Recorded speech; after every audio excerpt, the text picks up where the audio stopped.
right, we're going to try to do a thing where I play audio through the mic, so hopefully you guys can hear this. No! What just happened? See? This is how I know when stuff goes bad. Give me 1 second.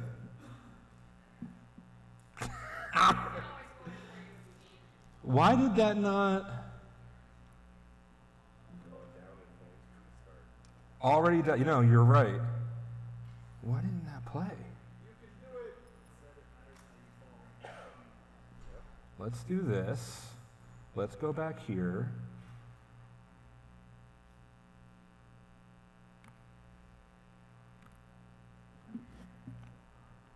Why is that not playing? I swear this worked earlier. Ooh, hackers, thank you. That's okay, so I do a contest every year at DEF CON called Whose Side Is It Anyway? The very name of the contest is predicated on slide decks. Our laptop didn't work last year. So what do? I had people come up and give bare bones lightning talks with no slides. Like, I was internally panicking. If we fix it, yeah, we do it in prod or we don't do it at all. Output device. Ooh, let's see, speakers. Ah, that's better. Ah, here we go. Now let's go back. Let's pretend like I started over. Plus Johnny's here now, so it makes me feel, he's my security blanket. How dare you? Hey, your favorite movie was on TV last night. By God, I'm 50, alive, and a king, all at the same time. I turned it on just as they got to the scene when Richard, Jeffrey, and John were locked in the dungeon, and Henry was coming down to execute them. Richard tells his brothers not to cower, but to take it like men. And Jeffrey says, "You fool, as if it matters how a man falls down." And Richard says, "When the fall falls left, it matters a great deal." It matters a great deal. You trying to tell me something? No, Mr. President, of course not. Okay. So I want you all to remember that video for later. I quote The West Wing like it's my religion because it's the closest thing I have to one. So this is me. Hi, my name is Danny. Some people might know me by my little hacker name, rand0h. So let's start this on a happy note. I'm not currently unemployed, so that's nice. When I started writing this, I most definitely was. Did I turn this thing off? Yeah, cool. So I am Director of Client Security Strategy at a company called Coalfire. They were very cool. We actually have a CFP bounty program where we work. And if you get accepted to different tiers of different conferences, you get some bonuses and you get travel paid, so it's all very nice. And I said, well, I have a talk about how to get laid off well. Are you guys okay with that? And my boss is like, of course I'm okay with it. So we'll see if that stands. But they are very cool. They do pay. Again, this is not a vendor thing. They're just really neat, and it's a really great idea. And by the way, if anybody is in the audience currently looking for a gig, go to our career site. Like, we have that stuff. But this is not about that. This is about what happens when you fall. That clip is one of the most apt things that I could have found for this talk. I am not of Chicago, but God, I love your city so much. You guys are amazing. Like, I like you better than New York. And that's where I grew up. Like, I'm born and bred in New Jersey. I currently live in Easton, Pennsylvania, which is right in between Philadelphia and New Jersey. Founder of DC 610, my own local DEF CON group. We're about 10 years old now. I have keychains, by the way, if anybody collects those things. And by default, I've been drafted into the Philadelphia sports thing. So I am of the Eagles. I am of the Phillies, and I just realized something. Can you bear with me for 1 sec? I'm being very rude. One minute. Hold on. I'm very rude to my host. Just give me a second here. Hold on. How dare I? I really meant to be nicer to you people. Oh, okay, I think. Is this better? Yeah. Is this better? I thought so. No, I didn't buy bottoms specifically for that. Exactly for that. but I figure when in Rome, and I love the Blackhawks, honestly, so. But yes, thank you for having me in your city. Thank you for inviting me. DC312, Johnny, Heel, Minion, you guys are absolutely amazing. And I love this. And honestly, the soul of this talk really comes down to groups like this, to people like you, to communities like this. Caveat, there's some depressing stuff in here, but it does get better through the end, but you gotta stick with me, because this is some pretty dark stuff. Yeah, so speaking of community, I am a I'm a DEF CON SOC Goon. I've been doing that for, it'll be 10 years next year. So I'm on the floor, I'm trying to make sure humans don't die. And I love it. I love it because it gets me in and among the people. We try to herd at least 30,000 humans a year, probably more. And that's what I do. I love doing it. Full disclaimer, since I mentioned my employer and how nice they were for me to come out here. All of the thoughts and opinions, conspiracy theories, rantings are mine. Okay, I don't speak for any person, entity, myself, and even sometimes then it's kind of fucking dicey. I told myself I wasn't going to curse until the end, and I just defeated myself. So yes, these are mine, but this is, I get the question a lot from this talk of, aren't you afraid of speaking out? Aren't you afraid of naming names? Aren't you afraid of naming companies? Absolutely not. And I do that because it's okay to feel like that. Some people don't want to do that. They can't do that. They can't afford to be out there saying the things that we all want to say, shedding light being the greatest disinfectant there is known to man on the darker areas of our industry, because there are repercussions. There can be severe repercussions. I don't have that self-preservation, so I speak for those who can't, won't, or just don't know how to. That's where this talk comes from. It's not about telling my story specifically. It's not, it's like most of this, it sounds about me, but it's not. It's, I want to tell stories that a lot of us are going through. So there was a time where I kind of just in generally said, oh, I've been laid off 7 or 8 times, and like that's where all this comes from. But I was like, well, let's think about this for a minute. How much of them were actually layoffs? So then I kind of did I culled through my own data. And so actually, 2 of them were legitimate layoffs. 1 was a wrongful termination where lawyers almost got involved. 2, God, I'm gonna go over this later. This is one of those trigger phrases. Before I get started, show of hands, how many people here have ever been laid off? More than I wanted to see. How many people in here know close people to them that have been laid off and lost their jobs? Many more. This talk is equally for you. Even if you've never been laid off and don't ever think it'll happen to you, maybe you're in a super secure job, mazel tov, good for you. But I wrote this because you will inevitably know somebody close to you that needs the support, and you're gonna have to understand what they're going through. It's heavy, heavy stuff. So this talk is for you too. 1 founder death. Whoever is writing the script for my version of the simulation, can we stop now with this? Because this is crazy. 1 founder implosion. 1 M&A, where my position was retroactively eliminated. That is a thing that can happen, by the way. My company that I was with. By the way, I like to be very interactive with my talks, so if people have questions throughout it, you don't have to wait until the end. I'm riffing on all of this, so if you want me to expand on a story, if you want some more details about something, raise your hand, we'll go with it. Shout out to me, I have fairly good ears for being my age. The M&A one was fun. My company got acquired by a much larger multinational, I shouldn't probably name their names. But they got acquired by a very large corporation. And the first 3 months was okay. And they said, we're gonna give you a new title, and everything will be fine, blah, blah, blah. And then 3 months later, they said, hey, your position is eliminated. I was like, my new engineer position? They go, no, you're an evangelist. I said, I was an evangelist. They're like, well, yeah, well, we retroactively eliminated, so now you're gonna have to find a gig. This is the kind of shenanigans. Yeah, true story. Every bit of this talk, all of my friends down, I might be prone to some hyperbole once in a while. some exaggerations. This talk doesn't need it. This talk is ridiculous.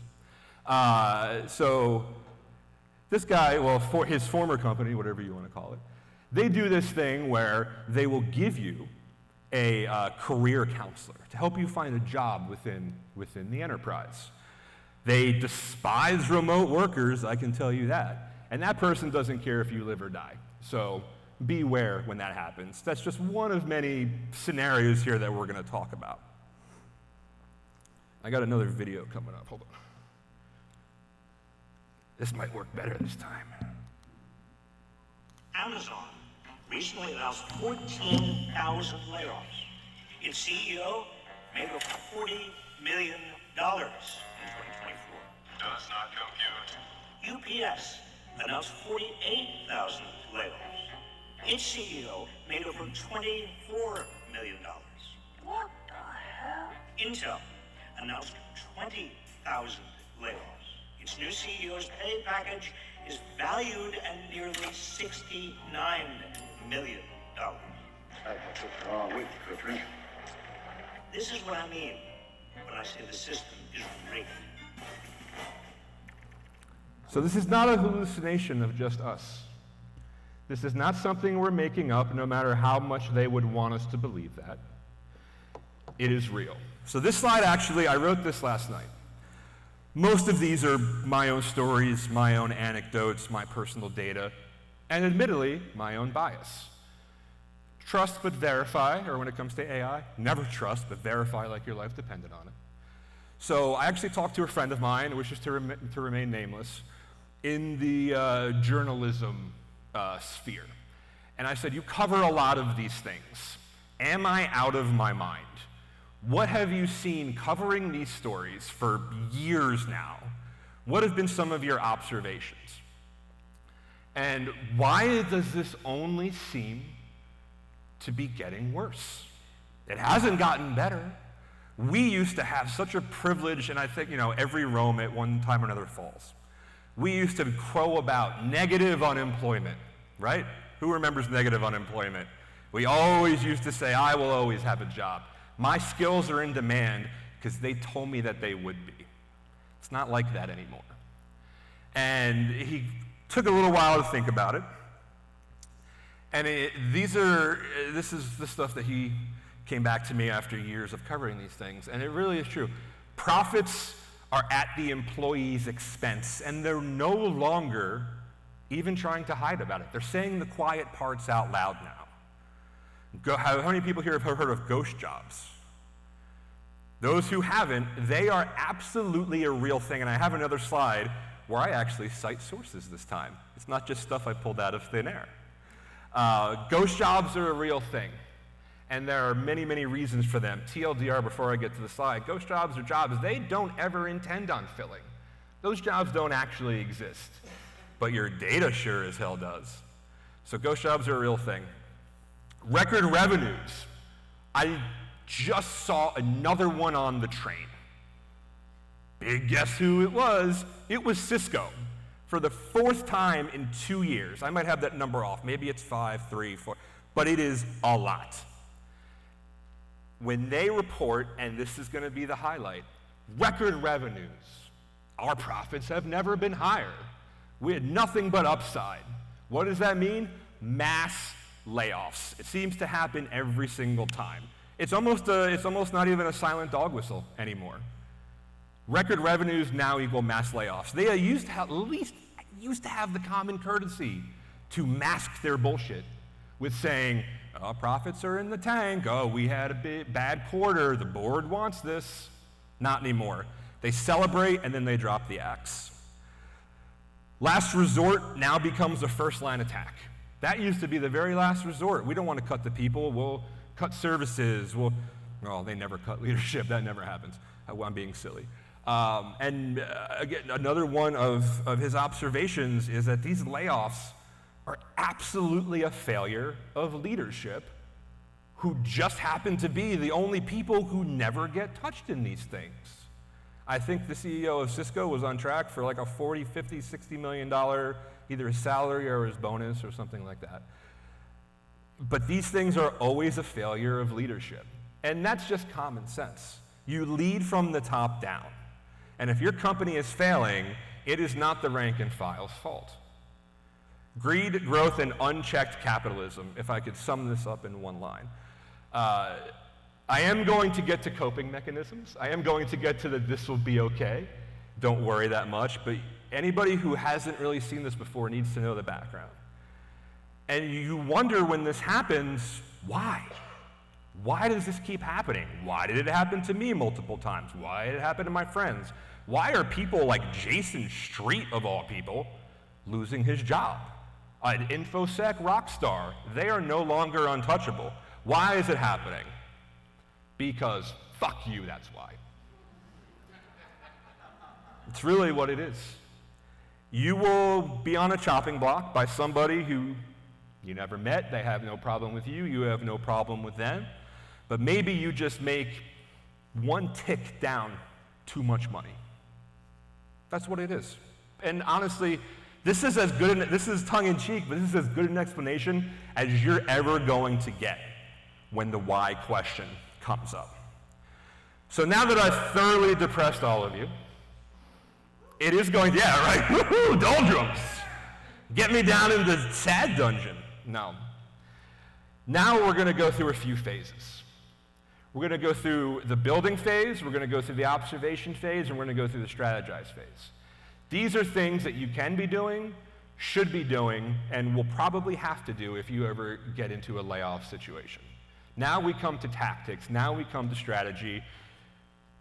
I caveat this again with, this is through my own lens. These are through my experiences. What works for me may not necessarily work for you. You guys heard Heidi Potter give an amazing keynote. Can I get a round of applause for Heidi? God, I love her so much. And she deserves to hear this as much as humanly possible. Her husband, Bruce, is equally as gorgeous. And him and I were actually talking on the way here about that bias, about how some people have lucked out. They've gone from school, they got the degree, they got the big enterprise job, they had a job for 10 years, 20, whatever. And when these things hit them, it is surreal. By the way, it's surreal for anybody, but especially if you have never gone through it, you think you're the only person that this has ever happened to. How am I ever going to get through this? And especially people who it's never happened to, he has a hard time explaining about how to handle it. So this talk is for them too. So let's go to the build phase. These are things all of you should be doing, and if you're not doing them, start today.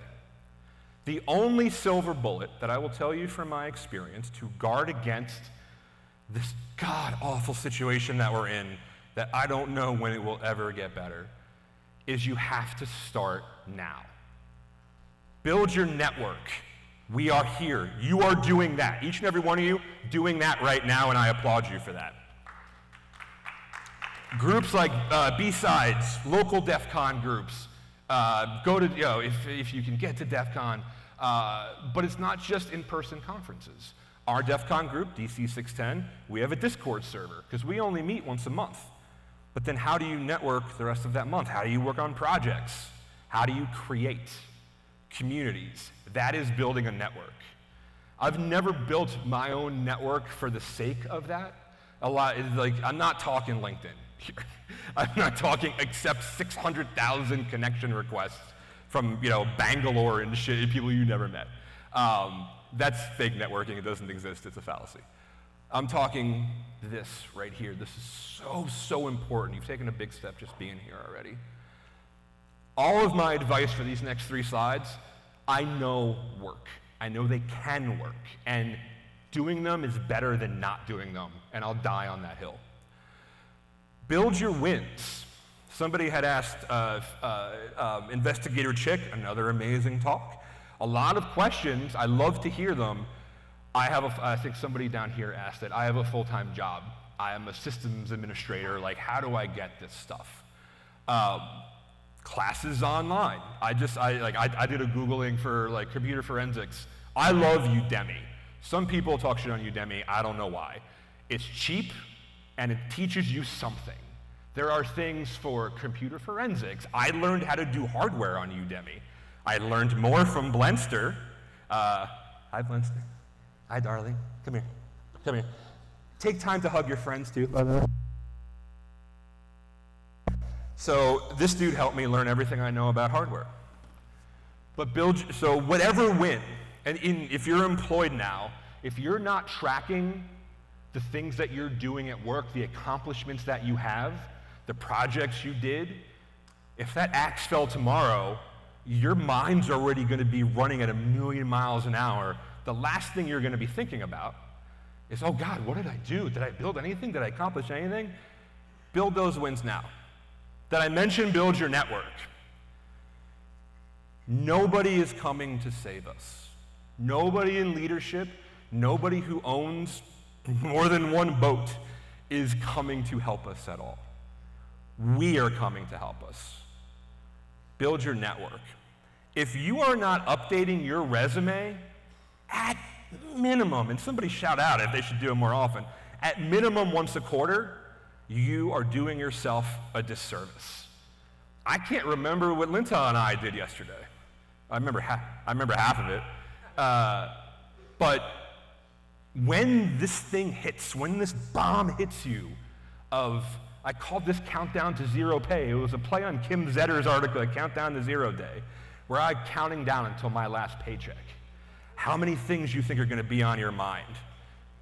I love giving talks. This is what I live for. I love this. I can't write my own resume for shit. I am awful at it. People will also give you varying opinions on like professional resume career coaches. Most of them are snake oil. I happened to find one. She was very good. It costs money, obviously, but there are some of those people out there. And her ad's on the next slide. No, I'm not doing that. But she helped me talk about myself. I know what I'm good at, and I know what I suck at. That's another thing for you guys to establish for yourselves. Build a routine. Oop, God damn it, I'm not done yet. Build a routine. I luckily already had one because I'd been laid off 6 other times before, but this most recent time, luckily I had that. And you gotta stick to it dogmatically. You need stability if and when this ever happens to you. I get up, I take my kid to school, I go to the gym, I go home, I get something to eat, and then I go about my day. That is my routine, and I held on to it with an iron fist because you need stability. It's like the spins you get like when you've been out downtown too much or maybe in Old City. I was in Old City last night. I like it. It's nice. You guys have a nice city. But build your routine, and you're spinning on the floor and you need to hold on to something. That's what you're going to hold on to. I put this on here. This gets harder and harder. I make a very good living right now. This is even hard for me because stuff is expensive. One of the only aspects of that silver bullet that you can have for yourself is knowing if I got axed tomorrow, do I have 3 months? Do I have 6 months? Do I have a year? No. I'm lucky if I have 2 or 3 right now because life is expensive. Things happen. But it's a prioritization that you have to try to have. Easier said than done, but I know I was being kind of a shithead about it and I was doing like frivolous things, and I take this much more seriously now. If they're not going to give you the money, you have to have your own. And it sucks, but maybe if I can at least plant that seed in somebody right now, knowing full well what that costs mentally for somebody, all the better for it. Here's another one. This is the observation phase. This can kind of go, maybe you still have a job, or you're looking for a new one. Maybe you're in a really great position where you're picking amongst a few different jobs.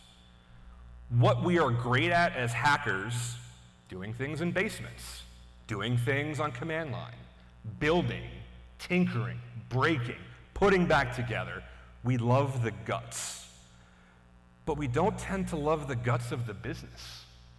And like it or not, they are both your benefactor and your adversary, because they don't have to give you, unless you're in the UK, they don't have to give you any notice when they're about to axe you. So we can all do better of caring about the business of the business. Gather some intel if you're in an interview round right now. trying to decide what's my safest option. You know, questions like this come from, I've worked in service-related industries, I've worked in internal teams, enterprises, startups, so I've seen a lot of this. How much of your revenue is annually recurring? How much money are you getting for dedicated years, right? ARR is of annually recurring revenue. Contracts, are they signing deals more than 3 years? Or if they're just living from deal to deal, do your research on this. I put this question in here because somebody had told it to me years ago. And I'll be damned if I was interviewing with the CEO of this startup and he was visibly shaken that I knew this question to ask him. How much runway do you have? I love the startup life, which is probably part of my problem in losing jobs 7 or 8 times. It's exciting. I loathe enterprise. I've worked at Bank of America. I've worked at NASDAQ. I've worked at GE. Snore. I need to feel like I'm in danger all the time, apparently. But if you're at a startup, how much runway do you have? Did they just get funding? Are they trying to get new funding? These are the types of questions and the types of things you should be considering of where you're putting your own livelihood. How often does your leadership team meet to discuss the state of the company? Are they even talking to each other? Silos exist. How many people have silos in their companies right now where people aren't talking to each other? Yeah, it sucks and it's everywhere. Start poking and prodding. Do you have regular all hands? Do you have a quarterly all hands? How often is your team talking to each other to decide the direction of the company? How does your company stay sticky with its clients? And I apologize now as I'm saying it out loud for using the word sticky. It's the language they use. That's the other thing about being about the business of the business. Anybody who's ever looked into any kind of social engineering, right? Big thing with us. How people give and receive information. How you understand something is not going to be how I hear it or how I receive it. The business, we love our acronyms, DFIR, right? All these different acronyms that we have, UTC, DFIR, all these things. UTC, the one true God. Those who know. But they have their own language, and if you don't speak it, you will not matter to them as much as the technical person who can. That is a fact. And they will think that you are more replaceable than somebody who actually understands what the business needs. And if you understand what the business needs, then you can get creative. Then you can say, I noticed this thing. Who here has ever wanted to do a project at work that they thought would be rad as shit, and it got just shot down because their leadership didn't think it was cool enough? If you take that project and you tie it to a line item in their budget, if you tie it to a vertical they're trying to attack, if you tie it to something that's either going to save or make them money, watch how often that project gets greenlit. Be about the business of the business. God-forsaken marketing, I know, but you have to understand it. What is their go-to-market strategy? Where are they advertising? Who are they advertising to? What is the client base they are going after? This is tedious shit to somebody who only wants to be technical. But I've now had to I've been in leadership. I've seen it. I've seen how they operate. And I understand it better. So from me to you, this is good. I added, this is a new one too that I thought of because, so either you have the before or you have the during. Who's been through a restructuring?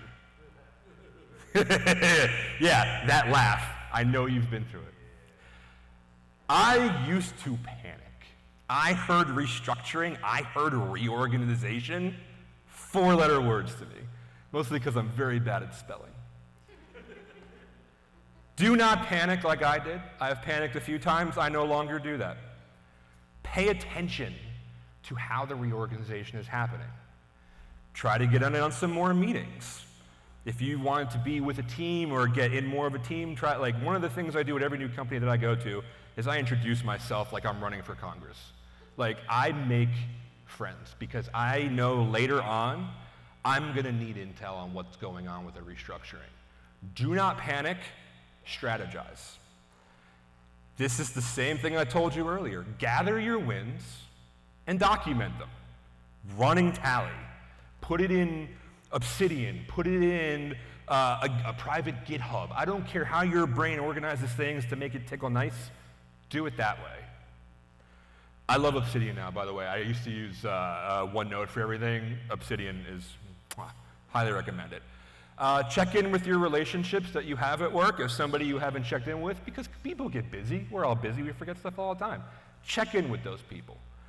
From a genuine perspective, like, hey, how's the family? How's this? But also, the stronger those relationships are, the better off you're going to be when a restructuring comes and it hasn't quite landed yet. How many people have ever been or know about people know what a mosh pit is? Yes? Okay, maybe a mosh pit. Who knows what a wall of death is? Yeah, the dude in the back. Yeah, you guys know. Lamb of God, pioneer, right? For those who don't know, a wall of death is kind of like a mosh pit for absolute psychopaths. It is when, before the breakdown of a song, especially in a huge festival, two sides open up, like the Red Sea. And there's, I'd say green field, but it's probably very brown with any number of contaminants at that point. But the crowd separates, and of course the lead singer is up there, Randy Blythe is up there getting people hyped up, and when the breakdown hits, the walls just crash together. And it is beautiful. It's a beautiful thing to behold. That's what a restructuring feels like. You are in the green field between those walls of death. There's always 2 or 3 idiots running around on the walls, like waiting to get trampled. Be one of those idiots. Explore the green field. Explore your options at that point. And do not panic. Panicking will literally get you nowhere, I promise you. And then when you have strategized enough and you say, oh, this is a sinking ship, now you have data to back it up. You didn't make a rash decision. You made a data-informed decision. Get in that goddamn routine right now. Find it, whatever it is. I'm not saying go to the gym. I'm not saying do this. Don't do any things you don't want to do. But get something to ground you. You're going to thank me later, I promise you. Now we come to the after. You observed, you strategized, and you still got caught getting the whole separation of the wheat from the chaff. Now what? First of all, this sounds so cliche. Remember to breathe. In my most recent one, this was right before I got to Coalfire, it was a company implosion. Company could have gone, sky was the limit for them, and everything just fell apart. And I expected to be there for quite a few years, but luckily I had my routine, and I actually started doing yoga again because there wasn't enough time in the day for my deep sighs. Yeah, yoga's amazing, by the way. I don't look bendy, I promise you I am. Lynn Tile knows. Breathe. We'll prove it at the game show later, don't worry. By the way, game show, right? 6 o'clock? Yeah.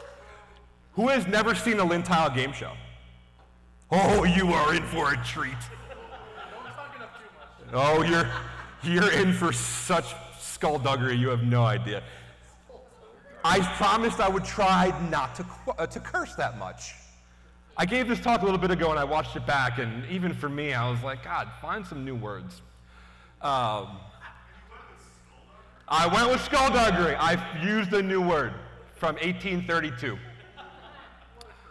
What a kerfuffle a layoff is. What a Donnybrook a restructuring is. Here's the thing. You are in the shit now, and there's nothing that you can do to reverse it. Wondering and what's the one question, and this is going to be, I think, pretty easy. What's the one question you would ask when you find out that you're getting laid off? Why? As I said earlier, the why doesn't matter. You are automatically working against yourself. Because if it's not performance related, also they'll lie about that. You were one of the bottom performers. No, you just needed some sacrificial lambs, but all right, you tell yourself that. Unless you ran over the boss's dog and then like ran back over it again. Like the why doesn't matter. You never know why. Anybody who's ever seen I like to be very interactive, as you can see. Who's ever seen the movie with George Clooney, Up in the Air? Yeah. If you have not, that movie was probably 20 years old by now. He has to travel across the country to lay people off. It's still valid today. It's just as awkward. It's just as heartbreaking. Go watch it. Go watch Up in the Air. It's a very good movie. Never let a single person tell you to calm down. Don't let them tell you, why are you so upset? You are allowed to feel your feelings. This is one of the worst experiences most of us will ever have, or can ever. I mean, there are worse, obviously, getting hit by a truck is probably up there. But what's even worse, at least when you get hit by a truck, it's over.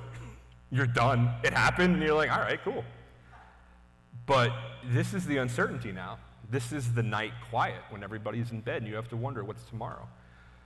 It is okay to feel your feelings. And I say this especially for people who have to support people who have been laid off. They are going through something, if you've never gone through it, that you will not be able to understand. But you can at least empathize with them. Find your routine, track Notice there's a lot of overlap on these slides? I did it intentionally because this is not linear. This is a Jackson Pollock painting, and you're going to run over the same things over and over and over again, so you have to remember to do them. Track everything. Plan for the long game. By the way, I am so fat and I am so hot. I'm sorry. Oh, I'm sweating. I did already once. Sweating like an Italian beef sandwich. Jesus. Dip, yes. I'm basically dipped right now is what it is. Local reference, trying to score points, pandering. Plan for the long game. These two are kind of the same. Plan for the long game and embrace the suck. If you are unfortunate enough to go through this, here is a warning. Here is a professional advice from somebody who's gone through it. Hopefully you're lucky enough to get that initial rush. That initial rush of people reaching out, people checking on you. Send me your resume. Go to this website. Oh, I got a guy. I got a girl. I got a they. Let me introduce you to some people. And if you're lucky, I'm so lucky to have had that happen to me because I have really great relationships. I love this community. But how many of those pan out immediately when you need them? How many of those pan out after a month, 2 months? All of a sudden, emails aren't getting returned anymore. Recruiters are ghosting. I had the worst absolute. Recruiters are such trash. They are trash human beings. That's mean. Most of them are trash human beings. It's because they have quotas. Anybody who has a quota for a thing that you need is not your friend. But you still, much like learning the business of the business, you have to speak their language and you have to get along with them. If they ever see this talk, I'm never getting along with any of them ever again. And that's fine with me. But you might get a false sense of security out of that initial rush. It's dangerous, and it sucks, and it's hurtful, and it's sad. But be prepared for it. Use it for the good that it does. But just remember, this can be a very long game.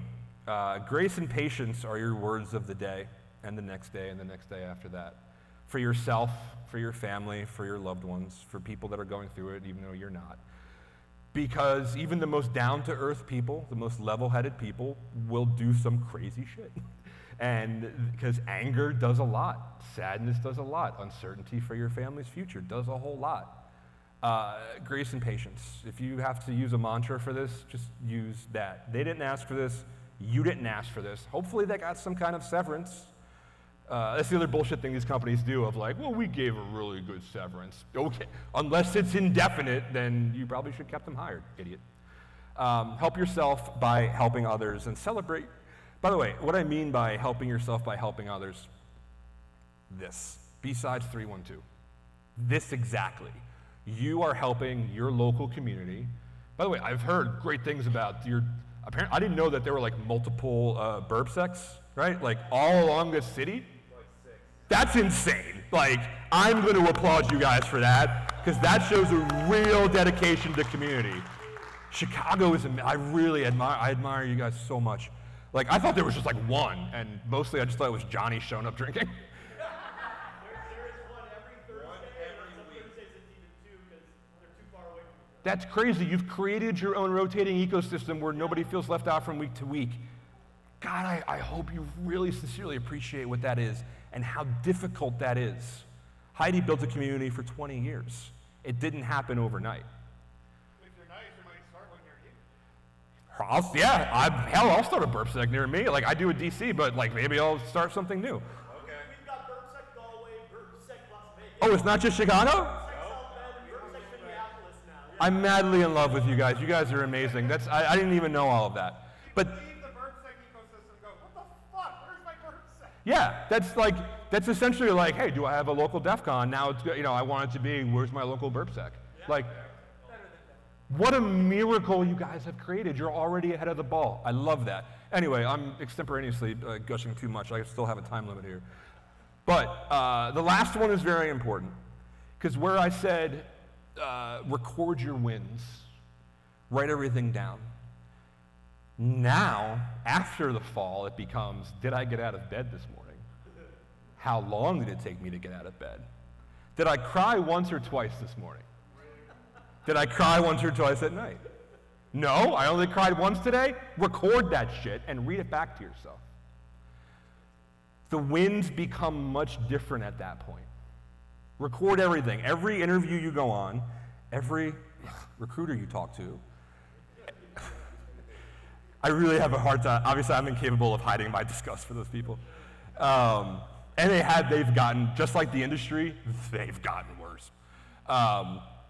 But celebrate those wins and realize you are still capable of winning at that point, even if it's a personal thing to you. It's very serious. Record your wins. Here is something that I want to guard you against, of knowing your enemy. I talked about ghost jobs, and I wasn't bullshitting. This is just one of many articles, studies, statistics. This is not just us complaining, yelling into the void, thinking, oh, ghost jobs. They are a very real thing. ResumeBuilder.com survey found 40% of companies, you might think ghost jobs are like a small percentage. 40%. That thousands of unemployed humans are now relying on and thinking they have a shot, and you don't. The game is rigged. 40% of companies posted a fake job in the past year. 30% had one or more ghost listings live at the time. Here's why they do it.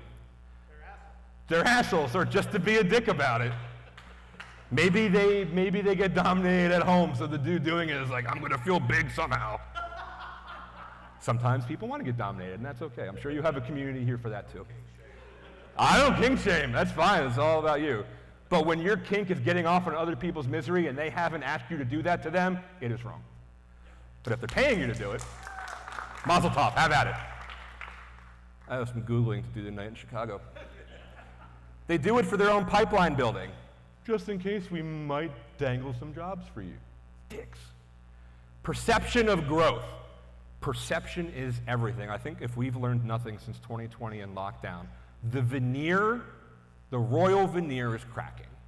It looked shiny, the American dream looked nice and polished. It was nothing but a Formica top, like that had marble paste paper on it. It is cracking, and they know it is, so they still want to keep it. They wanted the perception of growth, especially if they have shareholders. That's what matters to them. Internal pressure. This is the most, I hadn't thought about this one. Motivate existing staff. I realize I might be in the way of some people over here. I apologize. I don't really know where I am in space anymore. Motivate existing staff by implying their roles are replaceable.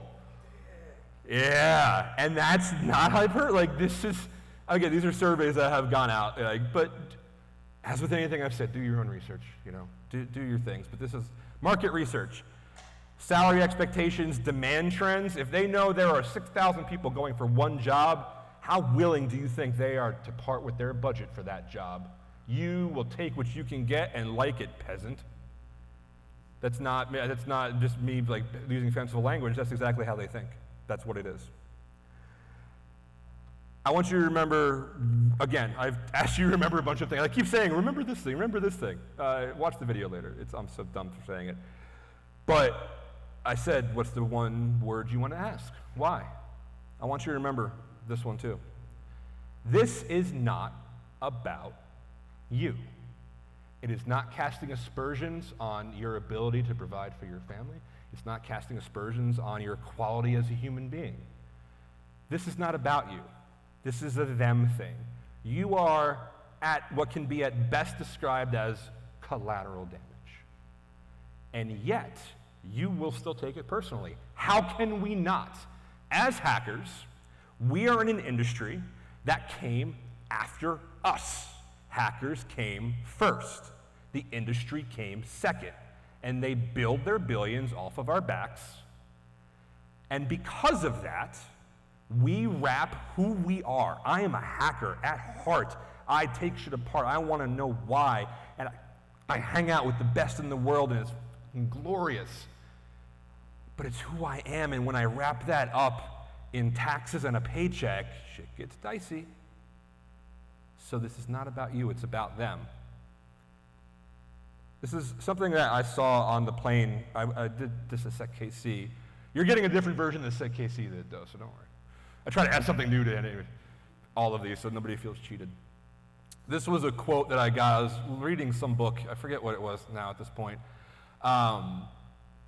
This is something to think about in that night quiet, in those quiet moments, in the moments when you're thinking, why? Why did this happen to me? Why, like, where you just came from is gone. You don't have that job anymore. You don't have those bosses. You don't have that. Where you obviously thought you were going, remaining gainfully employed, also not there at the moment. The only thing in yourself right now is all the place that you've got. God, I keep blocking your views over here. I'm such a dick.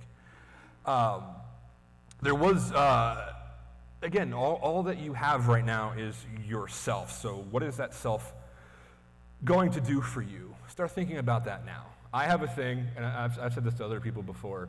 This is a little thought experiment that I routinely put myself through for what it's worth. Take it, leave it, mock it, whatever. Is I think if everything got torn away from me tomorrow, no job, house, no possessions, my wife doesn't have a job, if all I had were the clothes on my back and not even all of them, would I still survive? Would I still figure out how to make my way through? Am I strong enough for that? And that's how I try to conduct myself and think, hey, you are really screwing up right now because if the hammer fell, you'd be a real piece of shit. So I know that all I have in the end is myself. I can't, and this, I don't mean this in a degrading way, you really can't even rely on your friends in the strictest sense because they have the best intentions. They want their boss to talk to you. They want good things for you. It's not guaranteed. The only thing you can do is strategize and plan on yourself. So I thought that this was really cool when I heard it. I keep saying the night, and it just so happens, again, on that same plane ride, I was listening to a book by Stephen King called Do McKee. And in the book, the dude has a big accident and he has to go recoup at this island somewhere. And he's talking to his therapist. And he says, does anything make you happy? And the dude's like, yeah, I used to sketch. Let's take it up again. You need hedges. And I swear to God, it was like the book was talking directly to me. Hedges against the night. I can remember from every single time this has happened to me, I can remember that night quiet. The family is in bed.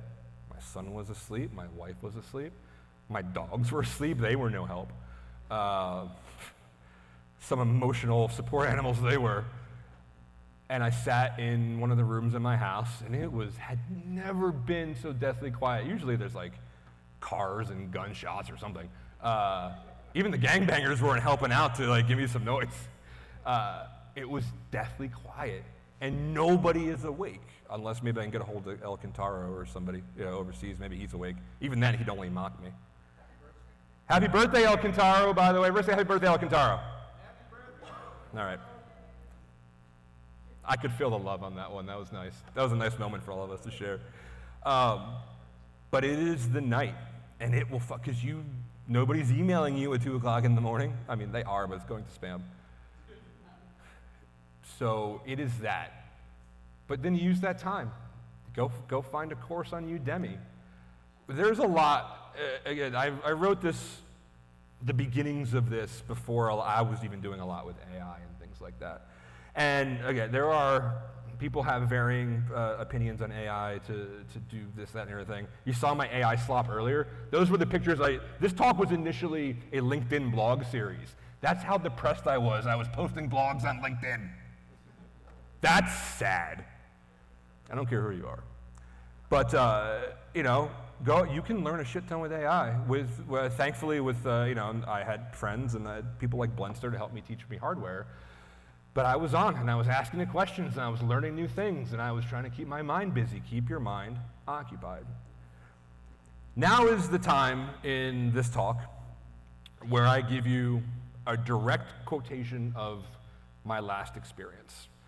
The last time that this happened to me, I don't care how many times it happens to you, it still affects you. So I'm not a journaling guy. Like, I don't write. I don't do any of that. But I did it for one day. It was about 2 weeks until my last paycheck was running out. And I wrote the day as it happened. Do you guys mind if I put it up on the screen for you? Good. Well, guess what? It's happening. Here's anybody who has not gone through this before. This is probably what your friends are going through. So I thought this was important to read to everybody. 7 a.m. 14 days till no more paychecks for my family. I woke up angry. I was off to a great start. I wake up that way a lot lately. However, seeing as I went to bed both sad and angry, 50% improvement, build your wins. Yeah. And I drop my kid off 9:15. I usually park a mile away from the gym, and I use the walk to get steps, warm up. But today, absolute, sheer, unadulterated panic. And I know what it feels like. I used to have panic attacks, anxiety attacks. I'm the rabbit thing in Alice in Wonderland right now. I am so very late. I don't know what I'm late for, but I'm late to apply. I'm late to hear back from my leads. I'm not doing enough. I'm so very, very late. Like, I'm running late on my talk right now. I'll try to hurry up. The last thing I want to do now is walk. I desperately don't want to work out. I don't want to clean my office when I get home. I want to give up. I want to scream. But I have 2 weeks for my paycheck, and I don't have time for that. What the actual fuck am I going to do? 4:30. That's my whole day. That was the whole first half of my day. And now it's family time. I listened to my son tell me about his day. He's not pleased about his new reading buddy, but he had pizza for lunch, so he's good. Actual quote verbatim. I need to make dinner. I need to be present. I need not dwell on how so very tired I am and how hard it is to keep this going. I simply don't have time for that because my son just got his first library card. And he is super stoked that I'm going to take him to get some books that he's been trying to find for a very long time. God damn it, I think about it now. I read this at Set KC and I choked up when I did. The reason I kept saying the night quiet sets in, 10 o'clock, everybody's in bed, animals are snoring. This is nothing to do but think, not that I have the energy to really do much else. There were some upsides. I hit my 10,000 steps, build your routine. I did a bunch of around the house stuff, keep your routine. Networked with some new leads, build your network. Those things still do nothing to assuage the gnawing sensation that another day is gone. Did I waste it? Where are all my updates from the leads I thought were so warm, that initial rush? This is exactly what I mean when I talk about beware the front-loaded rush. All those leads, conversations, tweets, emails will start to taper. The hard truth is that nobody is on your timetable but you, and that's a hell of a lonely clock. So that was me. That was me, and that was one day. And I'd been in it for a while now. Your friends are going to be suffering. Help them out. You're going to suffer. Help yourself out. In conclusion, I'm almost done, I promise. Nobody is coming to save us. I mean us, I mean hackers, I mean the people that these companies have built on our backs. We are both now offense and defense. You offense of trying to better yourself and trying to keep track of the intel that you have and trying to understand the business of the business, and that's also defense. Self-care should start before you need it because you're not going to want to do it. You're going to want to wallow. You're going to want to sleep all day. Start it now. IR, you are now in your own incident response. Tabletop yourself right now. If I lost everything tomorrow, if I got on that surprise meeting with a third party, by the way, when you get a surprise meeting invite and there's a third party, who's the third party? Thank you very much. The people team. The people colors. Remember to breathe. Watch over your friends. When in doubt, create. BSides312. You have created an amazing thing here. BurbSec, you have created several dozen apparently amazing things. Companies die, but the people still need to live.